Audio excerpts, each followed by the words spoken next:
안녕하세요. 이콘인사이트입니다.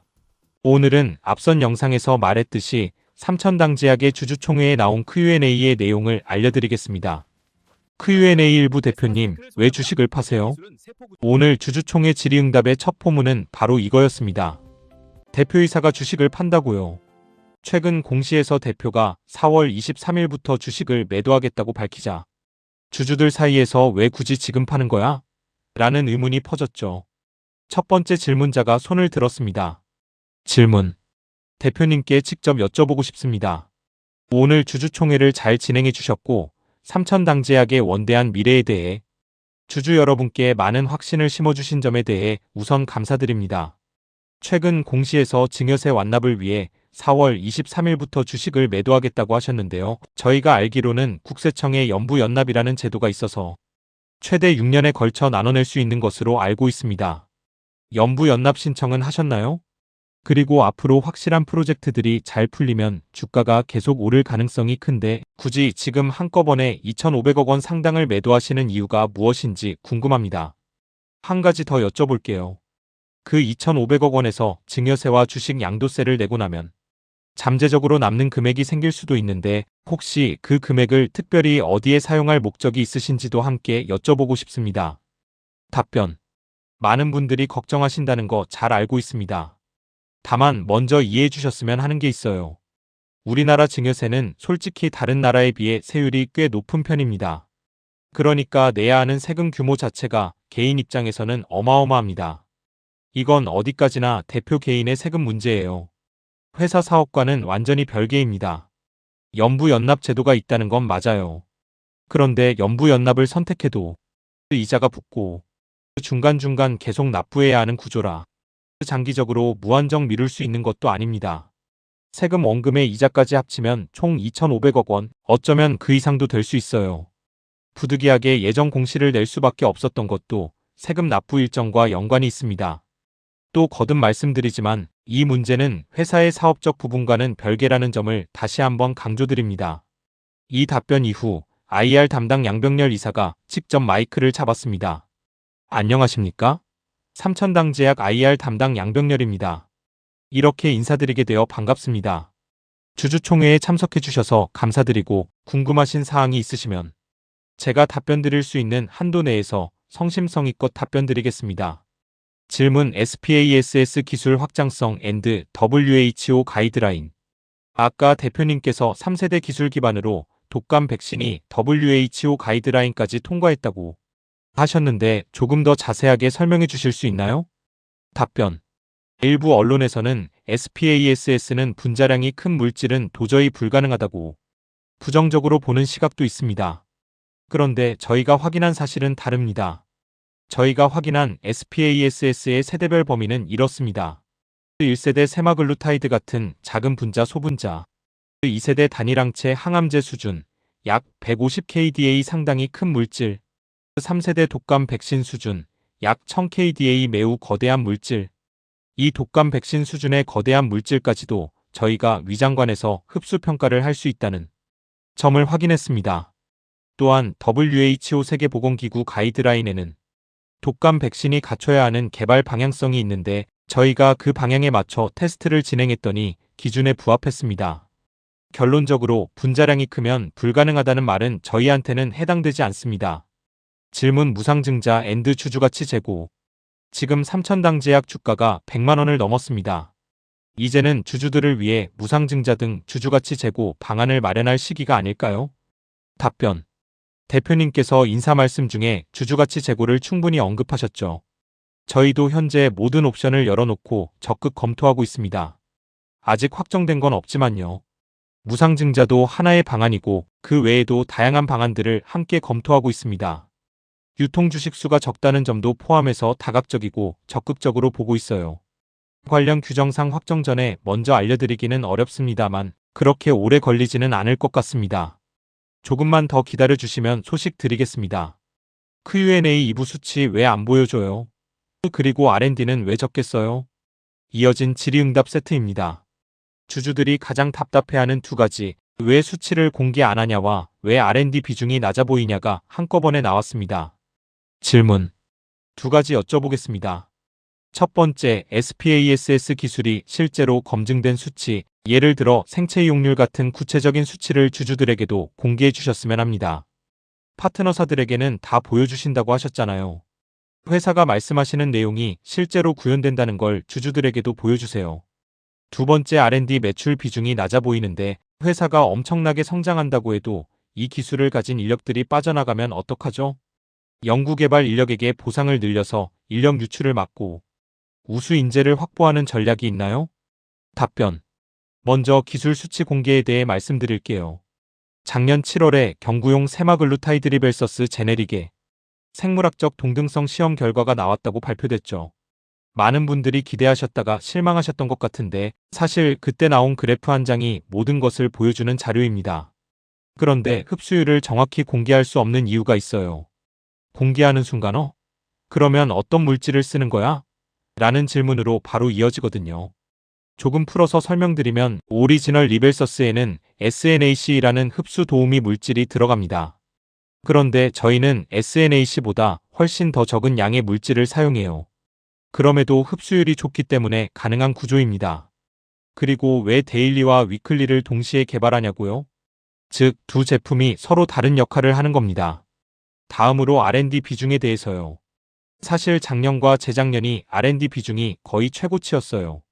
아이러니하죠? 왜냐면 바이오시밀러 임상이 마무리되는 시점이라 비용이 집중됐거든요.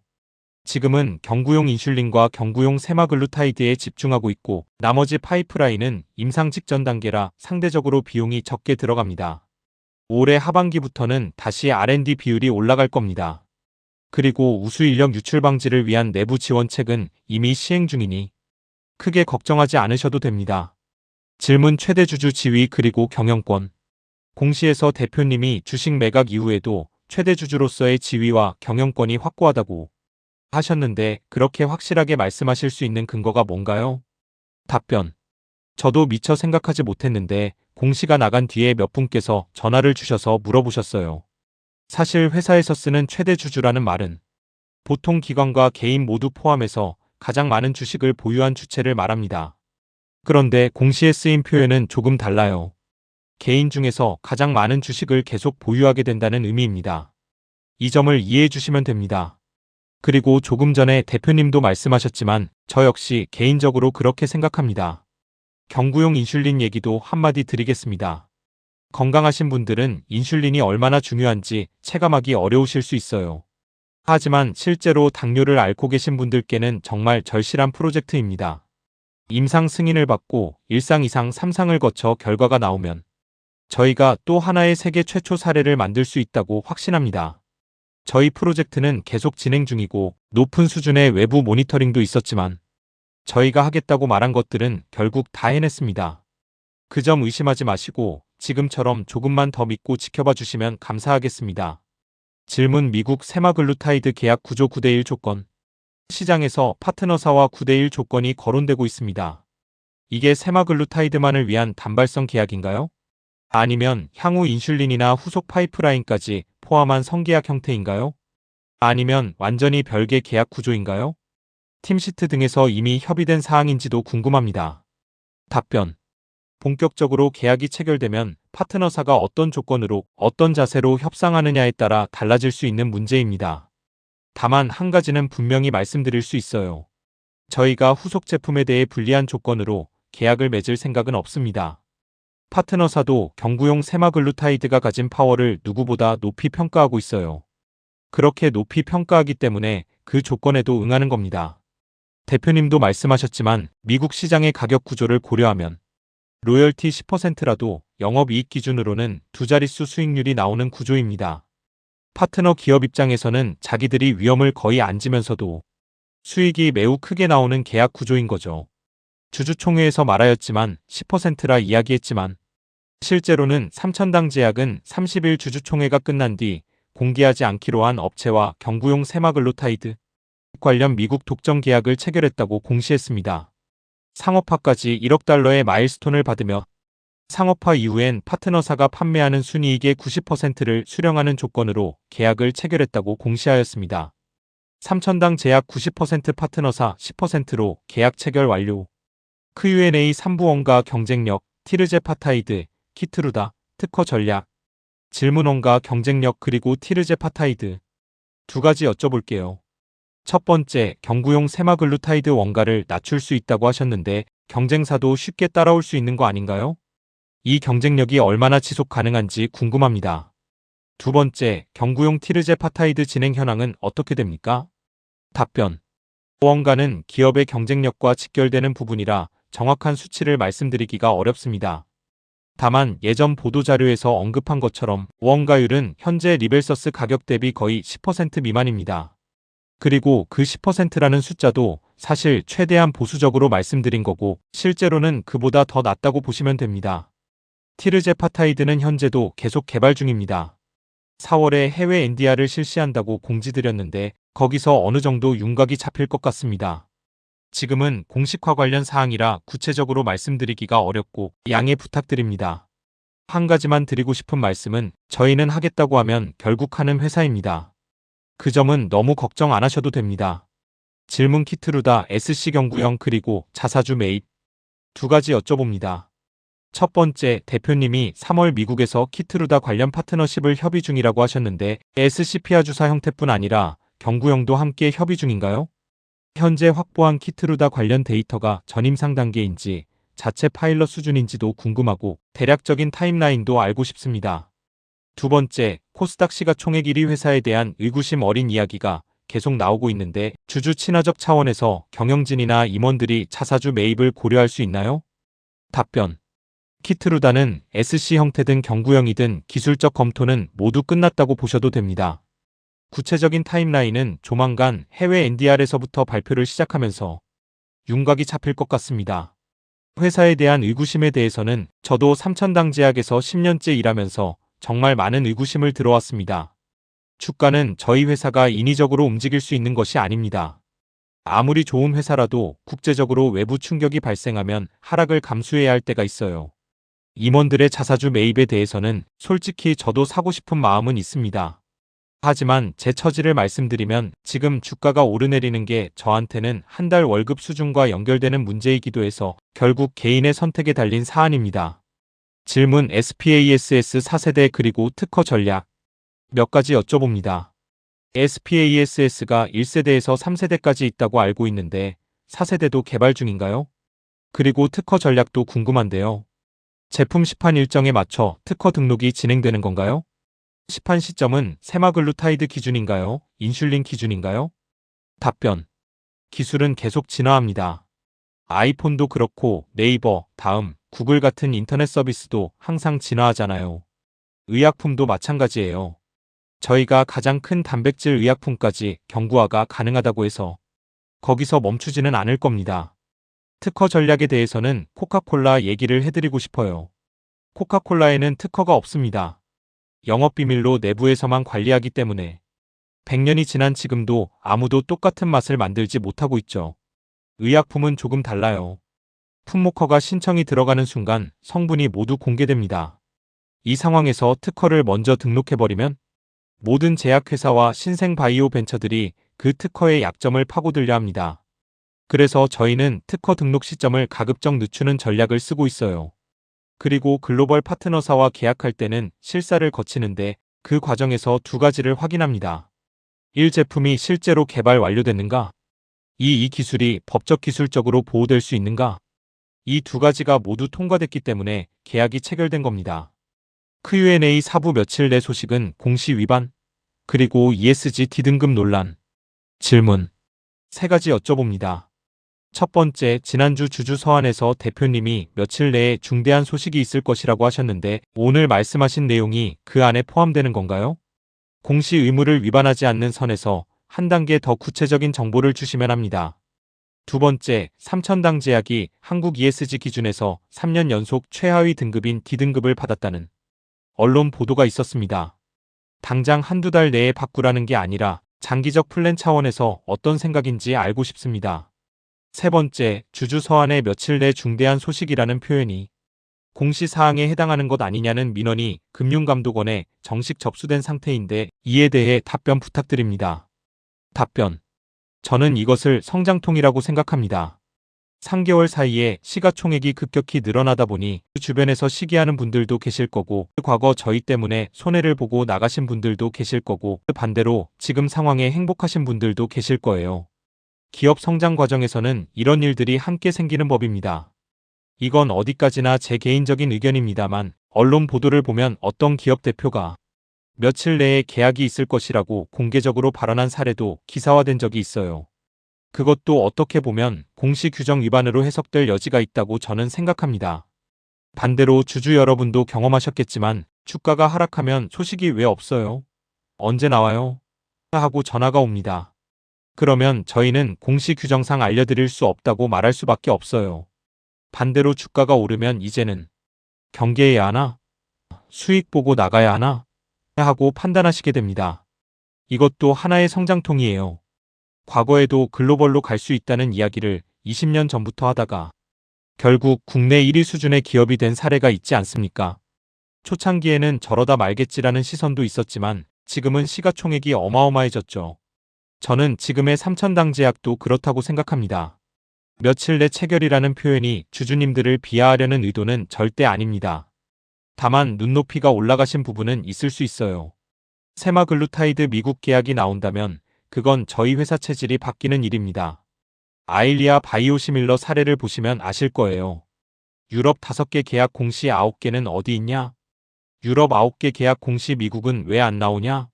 미국 계약 공시 이제 SPASS 보여줘봐. 세마글루타이드도. 세마글루타이드 미국 계약이 나오면 저는 개인적으로 그것만으로도 SPASS 기술 입증은 끝난 거라고 생각합니다. 거기에 경구용 인슐린, 세마글루타이드까지 이어지면 저희 회사는 체질이 정말 완전히 달라집니다. 그 과정이 지금 하나하나 실제로 이뤄지고 있어요. 지배구조와 ESG에 대해서는 국내 전통 제약사들이 ESG 기준에 정확하게 부합하는 경우가 사실 많지 않아요. 각 회사가 노력하고 있고 저희도 마찬가지입니다. 다만 제약 바이오 산업에서 ESG를 맞추기가 왜 어렵냐면 예를 들어 포장재를 재생 소재로 바꾸면 일반 포장재보다 30%에서 40%나 비쌉니다. 그런데 정부가 약 가격을 결정하는 구조 안에서 원가가 올라간다고 해서 약값을 올릴 수가 없어요. 이게 현실적인 고민입니다. 그래도 ESG 관련 부분도 조만간, 늦어도 올해 아니면 내년 초에는 들으실 수 있도록 하겠습니다. 조금만 더 기다려주세요. 질문 연구 인력 규모 의구심. 주식 커뮤니티 등을 보면 연구개발 인력 규모가 세계 굴지의 제약사보다 작은데도 이런 놀라운 업적을 이뤄낸다는 게 의심스럽다는 의견이 많습니다. 어떻게 가능한 건가요? 답변. 상당히 핵심을 찌르는 질문이에요. 페이스북이나 구글도 처음부터 수백 명, 수천 명이 모여서 만든 게 아니었잖아요. 하버드의 한 학생이 기숙사 옆방 친구와 연락하려고 페이스북을 만든 것처럼 플랫폼 기술은 인력 규모의 문제가 아닙니다. 얼마나 시대를 앞서 예측하고 만드느냐가 핵심이에요. 그리고 저희는 회사 내부 연구 인력만으로 개발하지 않습니다. 해외 우수 연구원들과 협업하며 개발을 진행하고 있어요. 사업 보고서에 보이는 연구 인력이 전부가 아닙니다. 그 부분은 너무 걱정 안 하셔도 됩니다. Q&A 오브 아일리아 영업 현황, 통화동포, 원가, 경쟁력 그리고 우리 사주. 질문 아일리아 바이오시밀러 현황 그리고 통화동포. 두 가지 여쭤볼게요. 첫 번째, 아일리아 바이오시밀러 출시된 지 6, 7개월 됐는데 현재 영업 현황이 경쟁사 대비 어떻게 진행되고 있나요? 두 번째, 2, 3년 전에 경구용 인슐린과 관련해 중국의 통화동포라는 회사가 2천억 원 투자 협의를 했다는 이야기가 있었는데 지금 그 관계는 어떻게 됐나요? 답변. 아일리아 바이오시밀러에 대해서는 공개 가능한 범위 내에서만 말씀드릴게요. 캐나다 시장에서 저희 아일리아 바이오시밀러 점유율이 약 83%입니다. 금액은 공시 문제로 말씀드리기 어렵습니다. 그리고 경쟁 상황에서 좋은 소식이 있어요. 작년 독일 법원에서 아일리아 바이오시밀러를 판매하던 경쟁사 5개 회사에 대해 판매 금지 및 이미 출시된 물량 전량 회수 결정이 있었습니다. 그런데 저희 삼천당제약은 그 대상에 포함되지 않았어요. 즉, 지금 저희가 시장에서 상대적으로 유리한 위치에 있다는 겁니다. 구체적인 숫자는 1분기부터 나오는 분기 실적 보고를 보시면 어느 정도 유추하실 수 있을 거예요. 통화동포와의 관계는 완전히 끊어진 게 아닙니다. 임상 신청이 왜 늦어졌냐 하면 인슐린은 독립적인 생산 라인이 필요한데 시중에 있는 생산시설은 전부 주사제용이었어요. 경구제를 만들려면 별도 라인이 필요했고 약 30개 회사 정보를 물색해봤지만 적합한 곳을 찾지 못해서 결국 독자적으로 생산 라인을 구축하느라 시간이 걸린 겁니다. 통화동포와는 임상 일상 결과를 보고 나서 다시 논의하기로 되어 있어요. 중국 시장 진입을 위해서는 중국 내 제약회사와 손을 잡는 것이 더 빠르고 수월하기 때문에 그쪽과의 관계가 완전히 끝났다고 말하기는 어렵습니다. 임상 승인이 나고 결과가 나오면 공시나 보도자료를 통해 알려드리겠습니다. 질문 원가 경쟁력 왜 못 따라오나? 원가 경쟁력에 대해 추가로 여쭤봅니다. 경쟁사나 신생 기업들이 저희 원가를 따라올 수 없는 이유가 뭔가요? SPASS 기술을 특허로 등록하면 사용 물질이 노출되기 때문에 결국 그 물질 덕분에 저희만 원가를 낮출 수 있는 건가요? 답변. 두 가지가 모두 해당된다고 보시면 됩니다. 첫 번째, 원료 생산 능력 문제입니다. 세마글루타이드 원료를 생산하는 회사들은 대부분 주사제 기반으로 생산 라인이 세팅돼 있어서 1년에 생산할 수 있는 양이 많지 않아요. 그런데 경구제는 먹는 약이라 주사제보다 원료 소모량이 훨씬 많습니다. 주사는 직접 혈관에 들어가지만 먹는 약은 위장에서 손실이 생기니까요. 그래서 노보 노디스크도 원료 생산 사이트를 계속 늘리고 있어요. 경구제 시장이 커질 수밖에 없다는 걸 그들도 알기 때문이죠. 저희는 이미 원료 생산 사이트와 생산 캐파를 경쟁력 있게 갖춰놓은 상태입니다. 두 번째, 전달 물질 비용 문제입니다. 저희가 SNAC 대신 사용하는 물질이 SNAC보다 훨씬 저렴합니다. 결국 원료 생산 캐파와 더 저렴한 전달 물질, 이 두 가지가 원가 경쟁력의 핵심입니다. 질문 우리사주조합 출연금 그리고 티르제파타이드 제형 두 가지 여쭤볼게요. 첫 번째, 최근 직원 우리사주조합 출연금이 얼마나 증가하고 있나요? 두 번째, 4월 싱가포르 홍콩 NDR에서 언급될 티르제파타이드 데일리 위클리 제형이 제네릭과 어떻게 다른 건가요? 답변. 우리사주조합 출연금은 없습니다. 티르제파타이드는 현재 주사제로만 출시돼 있고 경구제는 없습니다. 저희가 개발하는 데일리와 위클리 제형은 전부 바이오베터입니다. 즉 그냥 복제약이 아니라 더 개선된 버전으로 개발하는 겁니다. Q&A 6부 협상 주도권 SCHCK 노화 질환 파트너사 공개 시점 질문 계약 협상력 그리고 SCHCK 두 가지 여쭤봅니다. 첫 번째, 앞으로 많은 계약들이 기다리고 있는데 삼천당 제약은 협상 테이블에서 얼마나 주도권을 갖고 있나요? 쉽게 말해 우리가 을인가요, 갑인가요? 두 번째, 예전 IR 자료에 있던 SCHCK 개발은 어떻게 됐나요? 관련 정보가 갑자기 끊겨서 걱정됩니다. 답변. 계약 협상에서 힘의 관계는 무시할 수 없는 현실입니다. 아일리아 바이오시밀러 시절까지만 해도 저희 협상 위치는 솔직히 49대 51 정도였어요. 저희가 퍼스트 바이오시밀러로 특허 회피에 성공했더라도 시간이 지나면 같은 걸 개발하는 회사가 늘어나니까요. 그런데 SPASS부터는 판도가 달라졌습니다. 저는 개인적으로 감히 말씀드릴 수 있어요. 이제 저희는 협상 테이블에서 충분히 주도권을 갖고 임할 수 있는 기술을 가졌습니다. 물론 잘 나갈 때일수록 경쟁자들을 더 경계해야 하죠. 그런데 재미있는 게 있어요. 저희가 파트너사와 1대1로 협상하지만 그 파트너사는 저희와 유사한 콘셉트의 전 세계 수백 개 기업 제안을 전부 검토한 뒤에 결국 저희와 계약합니다. 그만큼 저희 회사의 위상이 확고하다고 보시면 됩니다. SCHCK는 중단된 게 아닙니다. 계속 개발 중입니다. 가까운 시일이라고 단정하기는 어렵지만 좋은 소식을 전해드릴 수 있을 것 같습니다. 질문 노화 관련 질환 진출 가능성. SPASS가 독감 백신까지 가능하다고 하니 기쁩니다. 그런데 노화라는 게 몸 안에 염증이 많이 돌아다닐수록 심화된다고 알고 있어요. 삼천당 제약이 세마글루타이드 경구화와 아일리아 바이오시밀러를 통해 노화 분야를 일부 다루고 있는데 알츠하이머, 파킨슨병, 루게릭병 같은 노화 관련 질환 분야는 어떤가요? 이 분야에서도 고려하고 계신지 궁금합니다. 답변. 전 세계 모든 제약사들이 크게 세 가지 분야에 집중하고 있다고 저는 봅니다. 1. 알츠하이머 같은 퇴행성 신경질환. 2. 세포 노화. 3. 또 다른 주요 질환 영역.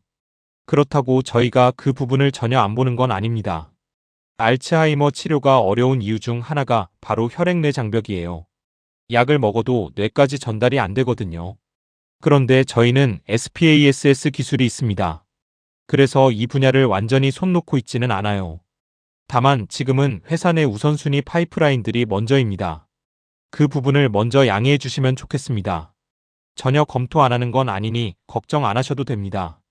질문 미국 파트너사 공개 시점. 주주들이 가장 궁금해하는 건데요. 미국 세마글루타이드 계약 파트너사가 언제쯤 공개되나요? 답변. 안 믿으시겠지만 저도 사실 공개하고 싶습니다.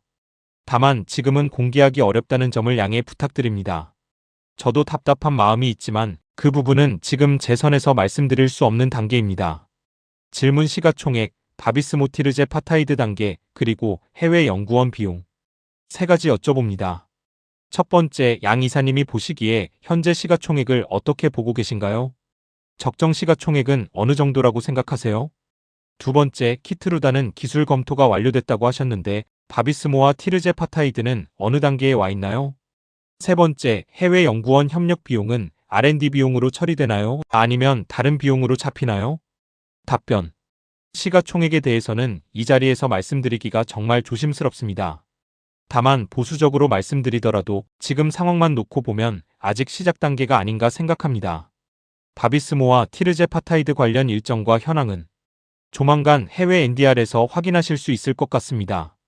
해외 연구원 협력 비용은 R&D 비용으로 처리되는 경우도 있습니다. Q&A 7부 장기 지속형 주사제 GLP-1 대표 온라인 소통 요청. 질문. 오늘 설명해 주신 내용 중에 1월 NDR 자료에는 없었던 장기 지속형 주사제 이야기가 있었는데요. 대표님도 오늘 그 부분을 별도로 설명하지 않으셨고 과거 류프로렐라이드 팀시트 계약 때 6개월 제형까지 개발 가능하다고 하셨는데 오늘은 이 부분 언급이 거의 없었습니다. 앞으로 이 시장을 어느 정도 계획하고 계신가요? 그리고 장기 지속형 기술이 GLP-1 같은 영역에는 적용하기 어렵다고 알고 있는데 GLP-1이나 비만 분야에도 장기 지속형 개발 계획이 있나요? 답변. 류프로렐라이드는 전 세계적으로 1개월, 3개월, 4개월 제형이 등록돼 있습니다. 흥미로운 사례를 하나 말씀드릴게요. 경쟁사 중 하나는 제네릭으로 개발하다가 실패해서 개량 신약으로 판매하고 있는데 그 제품은 주사바늘 크기가 훨씬 더 굵습니다. 왜냐면 마이크로스피어를 충분히 작게 만들지 못해서인데 바늘이 굵으면 환자 입장에서는 불편하고 아프겠죠. 반면 저희는 오리지널과 동일한 수준으로 만드는데 성공했습니다. 마이크로스피어 기술에서 가장 어려운 점이 뭔지 아세요?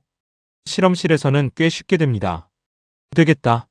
고 판단해서 설비 투자를 해놓고 막상 대량 생산 단계에서 실패하는 회사가 굉장히 많아요. 인도나 중국에서도 마이크로스피어 생산 라인을 깔아놓고도 실제로 가동하지 못하는 회사들이 상당히 많습니다. GLP-1 장기 지속형은 국내외에서 모두 많이 시도하고 있어요. 저희도 안 할 이유는 없습니다. 다만 단기적으로는 NDR에서 발표한 4개 품목에 집중하고 있고 추가적으로는 바이오베터 쪽까지 검토 중입니다. 그리고 이런 말로 오늘 주주총회를 마무리했습니다. 지금처럼 항상 3,000당 제약을 믿고 지원해 주십시오. 외부에 흔들림이 있다고 느껴지실 때는 언제든 회사로 전화주세요. 앞으로도 많은 성원과 지원 부탁드립니다. 오늘 와주셔서 감사합니다. 여기까지 주주총회 Q&A를 전해드렸습니다. 오늘 이콘인사이트에서 전해드린 이 모든 분석은 특정 종목이나 자산에 대한 투자 권유가 절대 아닙니다. 투자는 항상 개인의 재무 상황과 리스크 감수 능력에 따라 충분한 공부와 신중한 판단 아래 이루어져야 합니다. 저희가 드리고자 하는 것은 단 하나입니다. 복잡하게 돌아가는 국내외 경제의 구조를 이해하는 눈, 그 눈을 갖추는데 필요한 정보와 시각입니다. 그 눈이 생겼을 때 비로소 여러분이 스스로 더 나은 판단을 내릴 수 있다고 믿기 때문입니다. 앞으로도 이콘인사이트는 복잡한 국내외 경제의 흐름을 여러분이 실제로 이해하고 활용할 수 있는 언어로 풀어드리겠습니다. 이 분석이 도움이 되셨다면 구독과 알림 설정으로 다음 영상도 함께 해주시길 바랍니다. 오늘도 끝까지 시청해주셔서 감사합니다.